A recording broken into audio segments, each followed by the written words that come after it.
മലയാളി പ്രബുദ്ധ മലയാളിയാണ്. പക്ഷേ ഇപ്പോഴത്തെ ഈ മലയാളിയുടെ പ്രബുദ്ധതയൊക്കെ എവിടെ പോയെന്നാണ് ചില വാർത്തകൾ കാണുമ്പോഴത്തേന് മനസ്സിലാവാത്തത്. നമ്മൾ ഇന്നലെ തൊട്ട് കേട്ടോണ്ടിരിക്കുന്ന ഈ വാർത്ത, വ്യാജ വീഡിയോകൾ വന്ന സോഷ്യൽ മീഡിയ അക്കൗണ്ടുകൾ കേന്ദ്രീകരിച്ച് പോലീസ് അന്വേഷണം തുടങ്ങി. അർജുന്റെ കുടുംബത്തിനെതിരായ സൈബർ ആക്രമണം ഗൗരവമുള്ളതാണെന്ന് മന്ത്രി PA മുഹമ്മദ് റിയാസ് പറഞ്ഞു. കഴിഞ്ഞ 10-11 ദിവസമായിട്ട് സ്വന്തം മകനെ കാത്തിരിക്കുന്ന ഒരു അച്ഛനും അമ്മയുമാണ് ആ കുടുംബത്തിലുള്ളത്. അവര് ആദ്യ ദിവസങ്ങളിലൊന്നും സത്യം പറഞ്ഞാൽ വീഡിയോയുടെ മുന്നിൽ വരികയോ അല്ലെങ്കിൽ സംസാരിക്കുകയോ ഒന്നും ചെയ്തിട്ടില്ല.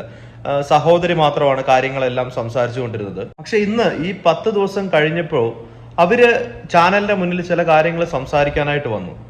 പക്ഷെ അവര് ഒരിക്കലും പറയാത്ത ചില കാര്യങ്ങളെ അതിനകത്ത് കൂട്ടിച്ചേർത്തുകൊണ്ട് ഈ എഡിറ്റ് ചെയ്ത ഫേക്ക് വീഡിയോസ് ഷെയർ ചെയ്തിരിക്കുന്ന പേജുകൾ നമ്മൾ നോക്കിക്കഴിഞ്ഞാൽ നമുക്ക് മനസ്സിലാവും ആരാണ് എന്താണ് ഉദ്ദേശിക്കുന്നതെന്നൊക്കെ.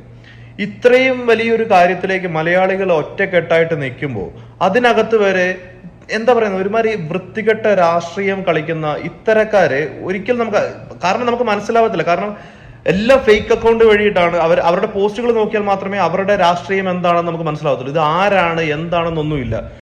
ഒരു ഫേക്ക് പ്രൊഫൈൽ ക്രിയേറ്റ് ചെയ്തിട്ട് ഇതുപോലെയുള്ള ഒരു വാർത്ത സ്പ്രെഡ് ചെയ്യും. ഇപ്പോൾ അതിനെതിരെ പല ആളുകളും കേസ് കൊടുത്തിട്ടുണ്ട്. ഇന്നിപ്പോ കണ്ടു DYFI അതിനെതിരെ കേസ് കൊടുത്തിരിക്കുന്നു എന്ന് കണ്ടിരിക്കുന്നു. ആരായാലും ഇത്തരത്തിലൊരു കാര്യം ഷെയർ ചെയ്യുന്നത് എന്തിന്റെ പുറത്തായാലും അത് ചെറ്റത്തരം തന്നെയാണ്.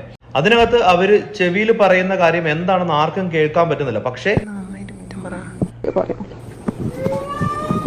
ചോദിക്കാണ്ടോ വേറെ എന്തെങ്കിലും ചോദിക്കാണ്ടോ?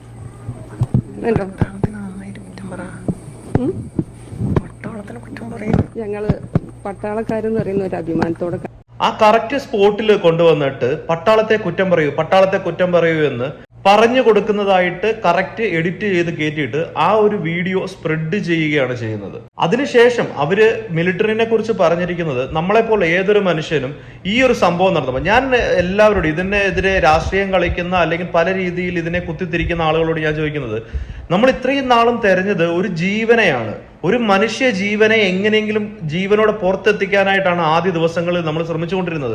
ഇന്നും ഈ നിമിഷം ഞാൻ ഈ വീഡിയോ ചെയ്യുമ്പോഴും അർജുൻ ജീവനോടെ ഉണ്ടായിരിക്കണേ എന്ന് പ്രാർത്ഥിച്ചുകൊണ്ടാണ് എന്നെ പോലെ ഒരുപാട് ആളുകൾ ടിവിയുടെ മുന്നിൽ കുത്തിയിരിക്കുന്നത്. അപ്പോ സ്വന്തം മകനെ പറ്റി സംസാരിക്കുമ്പോൾ അവര് കുറച്ച് വികാരമായിട്ട് സംസാരിച്ചു പോകും. അവര് പറയുന്നുണ്ട് അവരുടെ അച്ഛൻ ഒരു പട്ടാളക്കാരനാണ്. പക്ഷേ നമ്മളെ പോലെ അവരും വിശ്വസിച്ചിരുന്നു. ആദ്യത്തെ ആ കുറച്ച് ദിവസത്തിനകത്ത് തന്നെ ആദ്യത്തെ 1-2 ദിവസങ്ങളിൽ ഈ വാർത്ത ഒരു തരത്തിലും ആരും കൈകാര്യം ചെയ്യാതിരുന്നപ്പോ മലയാളത്തിലെ വാർത്താ മാധ്യമങ്ങളിൽ അവിടെ ചെന്നിട്ട് ഉണ്ടാക്കിയ ഒരു ഇമ്പാക്ട്, അതുപോലെ തന്നെ തെറി വിളിക്കുന്ന മനാഫ് എന്ന് പറയുന്ന ആ ലോറിയുടെ ഡ്രൈവർ, അതുപോലെ തന്നെ ഇപ്പൊ തെറി കേട്ടുകൊണ്ടിരിക്കുന്ന രഞ്ജിത്ത് ഇസ്രയേൽ, ഇവരെല്ലാവരും അവിടെ ചെന്ന് ഇതിനെ ഒരു വാർത്തയായി കഴിഞ്ഞപ്പോൾ തന്നെയാണ് ഈ പറഞ്ഞ എല്ലാ ആളുകളും അവിടെ എത്താൻ തുടങ്ങിയത്. അപ്പോ ആ പട്ടാളം ആദ്യമായിട്ട് വരുന്നത്, ഇവർ ഇതിനു മുമ്പ് പറഞ്ഞിരുന്നു ഇനി പട്ടാളത്തിൽ മാത്രമേ വിശ്വാസമുള്ളൂ, എങ്ങനെയെങ്കിലും പട്ടാളം വരണം, എന്നാൽ മാത്രമേ ആർമി വന്നു കഴിഞ്ഞാൽ അവര് വിശ്വാസമുണ്ട്, അവർക്ക് രക്ഷിക്കാൻ പറ്റുമെന്ന് വിശ്വാസമുണ്ട് എന്ന് ഈ വീട്ടുകാർ തന്നെ ഇതിനു മുമ്പ് ചില ചാനലുകളിൽ പറഞ്ഞിട്ടുണ്ടായിരുന്നു. അത്രത്തോളം വിശ്വാസത്തോടെ കാത്തിരിക്കുമ്പോൾ മിലിറ്ററിയിൽ നിന്ന് കുറച്ച് ആളുകൾ എത്തുന്നു. അവരുടെ കയ്യിലുള്ള സജ്ജീകരണങ്ങൾ കൊണ്ട് ഒന്നും ചെയ്യാൻ സാധിക്കുന്നില്ല എന്നൊരു അവസ്ഥ വന്നു കഴിയുമ്പോൾ അത്രയധികം വിശ്വാസത്തോടെ കാത്തിരുന്ന ഒരാൾക്കും കൂടെ ഒന്നും ചെയ്യാൻ പറ്റുന്നില്ല എന്ന്, അല്ലെങ്കിൽ അവരുടെ കയ്യിൽ ഇല്ലാഞ്ഞിട്ടല്ല, നമ്മുടെ ഇന്ത്യൻ ആർമിയുടെ കയ്യിൽ എല്ലാ തരത്തിലുള്ള സംവിധാനങ്ങളുമുണ്ട്. ഒരു മനുഷ്യജീവന് വേണ്ടിയിട്ട് ഇല്ലെങ്കിൽ ഇന്ന് അല്ലെങ്കിൽ നാളെ തന്നെ മാറ്റിവെക്കാം എന്ന് പറഞ്ഞ് മാറ്റിവെക്കേണ്ട ഒരു സംഭവം ആയിരുന്നില്ല. അപ്പോ സ്വന്തം മകനെ വെള്ളത്തിനകത്ത് ഇട്ടിരിക്കുകയാണ്, അല്ലെങ്കിൽ കരയ്ക്കകത്ത് എവിടെയാണെന്ന് അറിയാൻ പറ്റാതെ കിടക്കുന്ന സമയത്ത് ആ 10 ദിവസവും കാത്തിരിക്കുന്ന അവരുടെ ഒരു മാനസികാവസ്ഥ ഈ പറയുന്ന ഈ നാറികൾക്കൊന്നും മനസ്സിലാവുന്നില്ലെന്നുള്ളതാണോ? അവർ ആ ഒരു ഇതിലാണ് പറഞ്ഞത് വിശ്വാസം ഉണ്ടായിരുന്നു മിലിറ്ററിയിൽ. പക്ഷെ എന്താണ് ഇപ്പൊ അവരവിടെ കാണിച്ചുകൊണ്ടിരിക്കുന്നതെന്ന് നമ്മൾ ഓരോ ആളുകളും ചിന്തിക്കുക.